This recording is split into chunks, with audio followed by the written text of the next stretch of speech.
Thy word is a lamp unto my feet, and a light unto my path. Good morning. Today we'll be reading from Psalm 75. Psalm 75 says, "For the choir director, do not destroy a psalm of Asaph." A psalm. Verse 1 says, "We give thanks to you, God. We give thanks to you, for your name is near. People tell about your wondrous works. When I choose a time, I will judge fairly. When the earth and all its inhabitants shake, I am the one who steadies its pillars. I say to the boastful, do not boast, and to the wicked, do not lift up your horn. Do not lift up your horn against heaven, or speak arrogantly. Exultation does not come from east, the west, or the desert. For God is the judge. He brings down one and exalts another. For there is a cup in the Lord's hand, full of wine blended with spices, and he pours from it. All the wicked of the earth will drink, draining it to the dregs. As for me, I will tell about him forever. I will sing praise to the God of Jacob. I will cut off all the horns of the wicked, but the horns of the righteous will be lifted up." This psalm is interesting. It's good to it helps that we have at least the compilers of the, at least on my Bible, we have the quotation marks to kind of understand when it's the psalmist speaking and then when it's supposed to be God speaking. So the psalmist comes out first in verse 1. We give thanks to you, O God. We give thanks to you. And then God comes in from verses 2 through 5, and he speaks. And he talks about judging the earth fairly. So this psalm is about really about the justice of God, specifically against the boastful and the wicked.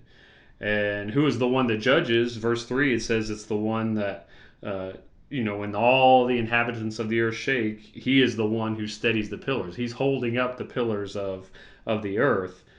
So he can order, he can tell the boastful and the wicked what to do. Do not lift up your horn against heaven or speak arrogantly, God says in verse 5. So he's telling them to check themselves. Really, they have exalted themselves through their wickedness, and God is the one who holds the earth in his hands. And then starting in verse 6, it switches back to the psalmist, and he says all these things about this righteous judge.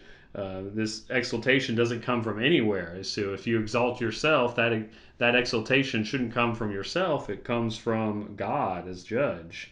And he is the one that brings down one with one hand and exalts another. He is the one that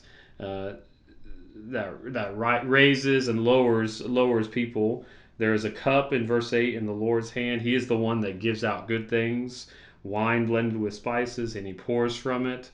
And in this case, all the wicked of the earth will drink and suffer because of it. And then it finishes in verse 9 again, still the psalmist. As for me, I will tell about him forever. I will sing praise to God of Jacob.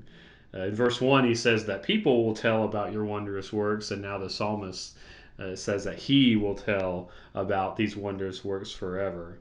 And then God finishes in verse 10, I will cut off the horns of the wicked, but the horns of the righteous will be lifted up. We talked about God being able to exalt or lower whom he pleases, and he says that he will cut off the horns of the wicked, and the righteous he will lift up. So this whole psalm is just praising God for his righteousness and his justice, and his wisdom in raising the righteous, and cutting off the legs, cutting off the horns of the wicked. So we're thankful. Going back to verse 1, we give thanks to God, and we should tell all others. People should hear. People should tell about his wondrous works, and we will tell about them forever because we know he is a just and powerful God and able to do all these things. I hope this encourages you this morning, and hope you have a great day. Thank you.